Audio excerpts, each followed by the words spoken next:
ಚಿತ್ರದುರ್ಗ ಜಿಲ್ಲಾ S C ಘಟಕದ ಉಪಾಧ್ಯಕ್ಷ ಕೊಟ್ಟಪಕ್ಕೆ ಅಂತೇಳಿ ಆಂಜನೇಯರ ಪಟ್ಟಾಭಿಮಾನಿ. ನನ್ನಲ್ಲೊಂದು ನಿಮ್ಮಲ್ಲೊಂದು ಮನವಿ ಏನಂತಂದರೆ,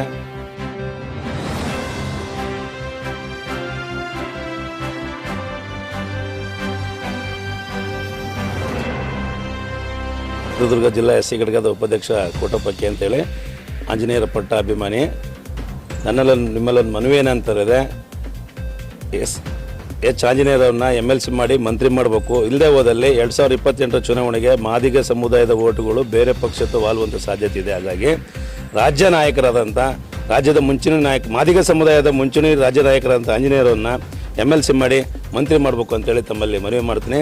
ಅದಕ್ಕೋಸ್ಕರ ನನ್ನ ಬ್ಲಡ್ಡಲ್ಲಿ ನಾನು ಬರೆದು ಹೈಕಮಾಂಡ್ಗೆ ಮನವಿಯನ್ನು ಸಲ್ಲಿಸಿದ್ದೀನಿ. ನಿಮ್ಮ ಮೂಲಕ ನಾನು ಇನ್ನೊಮ್ಮೆ ಮನವಿ ಮಾಡೋದೇನೆ ಅಂತಂದರೆ, ಎಚ್ ಆಂಜನೇಯವ್ರನ್ನ MLC ಮಾಡಿ ಮಂತ್ರಿ ಮಾಡದೆ ಹೋದರೆ 2028 ಚುನಾವಣೆಗೆ ಮಾದಿಗ ಸಮುದಾಯದ ಮತಗಳು ಕೈತಪ್ಪು ಎಲ್ಲ ಲಕ್ಷಣಗಳು ಕಂಡು ಬರ್ತವೆ. ಈಗ ಯಾವ ರೀತಿಯಾಗಿ ಅದು ಕಾಂಗ್ರೆಸ್ ಪಕ್ಷಕ್ಕೆ ಪ್ಲಸ್ ಆಗುತ್ತೆ ಸರ್ MLC ಮಾಡಿ ಮಂತ್ರಿ ಮಾಡಿ? ರಾಜ್ಯಾದ್ಯಂತ ಸಂಘಟನೆ ಮಾಡ್ತಾರೆ. ರಾಜ್ಯದಲ್ಲಿ ಆಂಜನೇಯನ ನಮ್ಮ ಸಮಾಜದ ಮುಖಂಡ ಅಂತೇಳಿ ಒಪ್ಕೊಂಡಿದ್ದಾರೆ. ಆಂಜನೇಯ ಸಾಹೇಬರು ಎಲ್ಲರೂ ಹೋಗ್ತಾರೆ ಅಂದರೆ ಒಂದು ಜಿಲ್ಲೆ 100 ಜನ ಸೇರುತ್ತಾರೆ. ಹಾಗಾಗಿ ಆಂಜನೇಯರು ಮಂತ್ರಿ ಆದರೆ ಇನ್ನೂ ಶಕ್ತಿ ಬರುತ್ತೆ, ಕಾಂಗ್ರೆಸ್ಗೆ ಒಂದು ಶಕ್ತಿ ಬರುತ್ತೆ, ಮಾದಿಗ ಸಮುದಾಯಕ್ಕೂ ಒಂದು ಶಕ್ತಿ ಬರುತ್ತೆ. ಹಾಗಾಗಿ ಆಂಜನೇಯರನ್ನ MLC ಮಾಡಿ ಮಂತ್ರಿ ಮಾಡಬೇಕು. ಬೇರೆ ನಾಯಕರು ಕೂಡ ಇದ್ದಾರೆ, ಬೇರೆ ನಾಯಕರಿದ್ದಾರೆ, ನಮ್ಮ ಸಮುದಾಯದಲ್ಲಿ ಭಾಳಷ್ಟು ಜನ ನಾಯಕರಿದ್ದಾರೆ.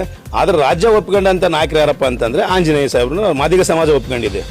ಎಲ್ಲ ನಾಯಕರು ನಮ್ಮ ಸಮಾಜದಲ್ಲಿ ಇದ್ದಾರೆ, ಮುಖಂಡರು, ಬೆಳೆಯುವಂಥ ಮುಖಂಡಿದ್ದಾರೆ, ಇನ್ನೂ ಕೆಲವು ಮುಖಂಡಿದ್ದಾರೆ. ಆದರೆ ರಾಜ್ಯ ಒಪ್ಕೊಂಡಿರೋದು ಮಾದಿಗ ಸಮುದಾಯದ ರಾಜ್ಯದ ನಾಯಕ ಯಾರು ಇದ್ದರೆ ಅದು ಆಂಜನೇಯ ಸಾಹೇಬ್ರು ಇರ್ಬೋದು. ಒಂದು ವೇಳೆ ಕೊಡದೆ ಹೋದರೆ 100% ಮುಂದಿನ 28 ಚುನಾವಣೆಗೆ ಮಾದಿಗ ಸಮುದಾಯದ 89% ಮತಗಳು ಕಾಂಗ್ರೆಸ್ಸನ್ನು ಕೈ ಬಿಡುವಂಥದ್ದು 100% ಸತ್ಯ.